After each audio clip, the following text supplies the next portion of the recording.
Money तो तू अगर कुरान सुन्नत भी जरूरिया, मनी तो तू अगर कुरान सुन्नत भी जरूरिया, तपो बेदीन कल्चर खां बगावत भी जरूरिया।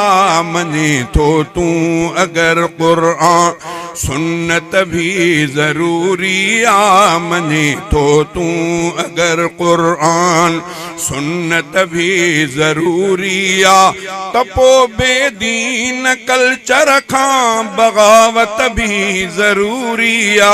मनी तो तू अगर कुरान रखल इस्लाम में ॾिसो इनकलाबी वलवलो आहे, सजे कुरान में पढ़ तू जिहादी फलसफो आहे। रखल इस्लाम में ॾिसो इनकलाबी वलवलो आहे, सजे कुरान में पढ़ तू जिहादी फलसफो आहे। सदाए जे को मोमिन उन में गैरत भी जरूरिया, सदाए जे को मोमिन उन में गैरत भी जरूरिया। तपो बेदीन कल्चर खां बगावत भी जरूरिया। मनी तो तू अगर कुरान जॾहिं धरती खुदा जी आ, हले दुस्तूर भी उन जो। जॾहिं धरती खुदा जी आ, हले दुस्तूर भी उन जो। हुजे आईन भी उन जो, हुजे मंशूर भी उन जो। शरीयत खे कजे नाफिज त ताक़त भी जरूरिया, शरीयत खे कजे नाफिज त ताक़त भी जरूरिया। तपो बेदीन कल्चर खां बगावत भी जरूरिया।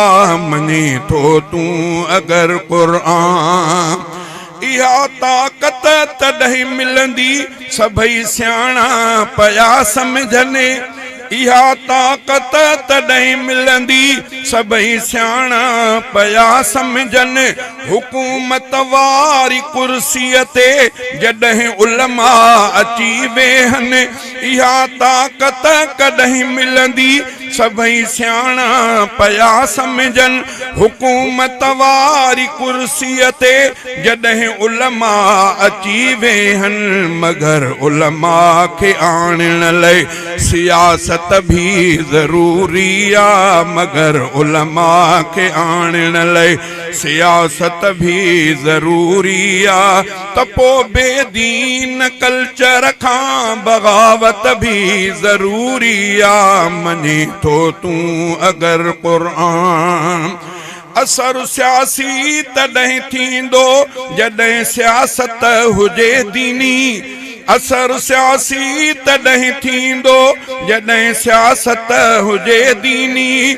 अमल इखलास सां भरपूर ऐं मेहनत हुजे दीनी। पो मैदान सियासत में तपो मैदान सियासत में जमीयत भी जरूरिया। पो मैदान सियासत में जमीयत भी जरूरिया। तपो बेदीन कल्चर खां बगावत भी जरूरिया। मनी तो तू अगर कुरान जमीयत जी भी पॉलिसी जुमूरी तौर जी आहे, ऐं मीसा के मदीना वारे नबवी दौर जी आहे। जमीयत जी भी पॉलिसी जुमूरी तौर जी आहे, ऐं मीसा के मदीना वारे नबवी दौर जी आहे। कॾहिं शिद्दत कॾहिं नरमी, कॾहिं शिद्दत कॾहिं नरमीअ जी हिकमत भी जरूरिया।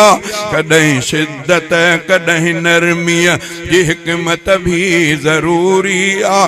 तपो बेदी दीन कल्चर खां बगावत भी ज़रूरी आ। मञे थो तूं अगर क़ुरान सुन्नत भी ज़रूरी आ त पोइ बेदीन कल्चर खां बगावत भी ज़रूरी आ। मञे थो तूं अगर क़ुरान जे धरतीअ खे ज़रूरत आ तरत सां धोपिजे हाणी। जे धरतीअ खे ज़रूरत आ तरत सां धोपिजे हाणी। वञे बातिल जी बदबू ऐं मिटी हक़ जी महक माणी। वञे बातिल जी बदबू ऐं मिटी हक़ जी महक माणी। त अहिड़े हाल में हसनी त अहिड़े हाल में हसनी शहादत भी ज़रूरी आ। त अहिड़े हाल में हसनी शहादत भी ज़रूरी आ। त पोइ बेदीन कल्चर खां बगावत भी ज़रूरी आ। मञे थो तूं अगर क़ुरान सुन्नत भी ज़रूरी आ। मञे थो तूं अगर क़ुरान